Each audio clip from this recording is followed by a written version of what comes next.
And she'll tease you, she'll tease you, all the better just to please you. At this point, someone really needs to start a petition to ban Jojo Siwa from singing. Her vocal cords are basically a public health hazard.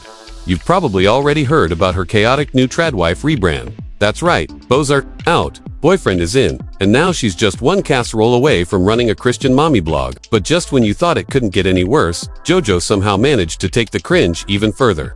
At this point, it's not just embarrassing, it's starting to look like a full-blown identity crisis. Let's kick things off with how Jojo's been handling the backlash. Someone roasted her again for that cursed Betty Davis eyes cover, and instead of quietly taking the L like a normal person, Jojo stitched the video and responded with this bizarre message. Funny, but inaccurate. I'm really just sitting, drinking Belly Welly, and coloring golf balls. Let's pause and unpack that. Coloring golf balls sounds like a metaphor for losing brain cells. Drinking Belly Welly. What even is that? Some probiotic influencer juice for people who think vibes are a replacement for therapy. The caption honestly looked like it was written by ChatGPT during a power outage. And don't even get me started on the emoji at the end. What are we shaking on? A mutual embarrassment pact, but Jojo couldn't just let the bad moment fade away. Instead, she doubled down and filmed another version of the same song. This time she laughed mid-tick, forgot the lyrics, and called it a quirky audition for her future biopic. God, help us if that ever becomes a real thing. The whole thing felt less like an audition and more like performance art for a very public breakdown. She's trying to own the cringe, embrace the chaos. Like, yes Jojo, we get it. You know it sounds bad, but here's the problem. If you drop a bad song and then market it by making fun of how awful it is, that's not clever. That's just admitting that the song is garbage while begging for attention. It screams desperation. If you can't beat the hate, monetize it. Right? At this point, Jojo is literally branding herself as a cursed meme. The more people hate it, the more she leans into it. It's the influencer equivalent of burning down your house for the insurance money. Now, amid this absolute circus of a rebrand, Jojo announced she's going on tour again. Not just any tour, the Infinity Tour. And where is she taking this show? Europe. Apparently, America's had enough. So she's exporting the cringe across the Atlantic. The name Infinity Tour is ironic. It's like infinite rebrands, infinite chaos, infinite avoidance of accountability, and infinite ways to stretch. The definition of pop star. As for the visuals, imagine if Lisa Frank and Hot Topic got into a brawl and the loser had to design Jojo's stage outfits. Let's not forget how her last tour went down. Jojo was literally getting drunk on stage, swearing in front of toddlers, and performing bizarre hump dances to an audience mostly made up of 5-year-olds. Yes, there are clips. It was less of a concert and more of a public meltdown in sparkly boots. And now, Europe, she's coming for you. Be prepared, she might show up dressed like a tradwife dragging around her boyfriend Chris Hughes like he's a handbag. And speaking of Chris, let's take a look at the guy who basically launched this entire tradwife era.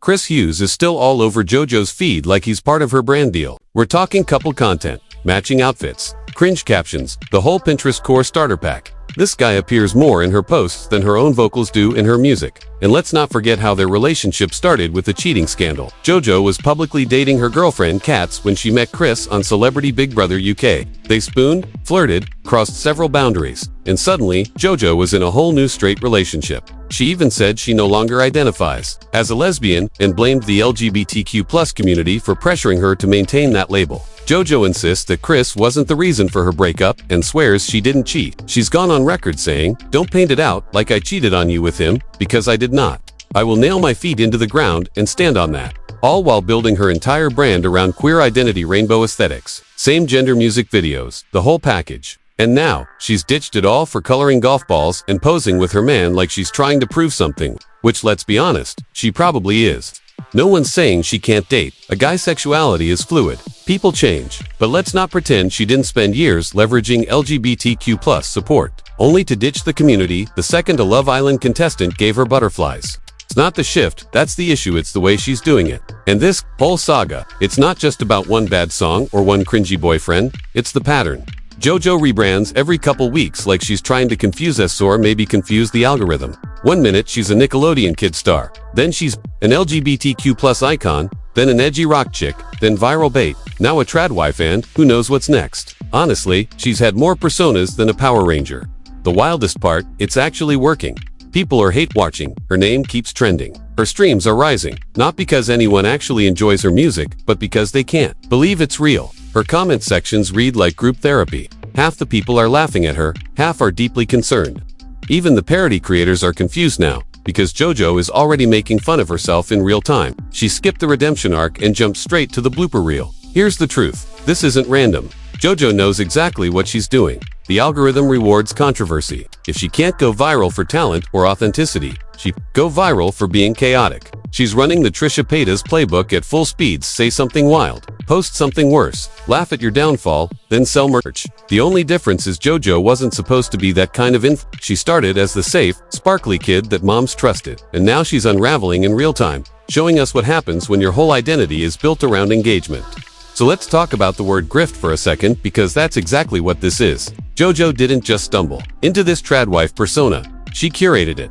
Publicly, deliberately, and strategically. She went from LGBTQ+ poster child to practically the opposite in what weeks, months, and it's not even well executed. Sure, she nailed the aesthetic, but the music is terrible. The vocals are unlistenable, and the relationship feels staged and forced. The branding is chaotic at best, but none of that matters, because we're all still watching, feeding the algorithm, giving her streams, making her money. She's figured it out. Being bad on purpose pays just as well, maybe even better than being good. So what do we do with this?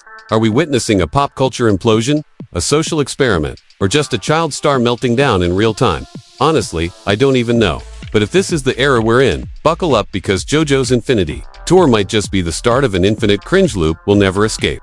Anyway, let me know what you think in the comments. Are you still rooting for Jojo? Are you hate watching like the rest of us? Or are we all just here to laugh at the madness? Personally, I think this is all calculated, and she's a lot smarter than people give her credit for. Whatever comes next, it'll probably be so random we won't see it coming. She's already been a lesbian icon. Now she's a straight tradwife. Next stop, probably furry TikTok or some other unhinged subculture. Thanks for watching. Like, comment, subscribe, and I'll see you in the next video.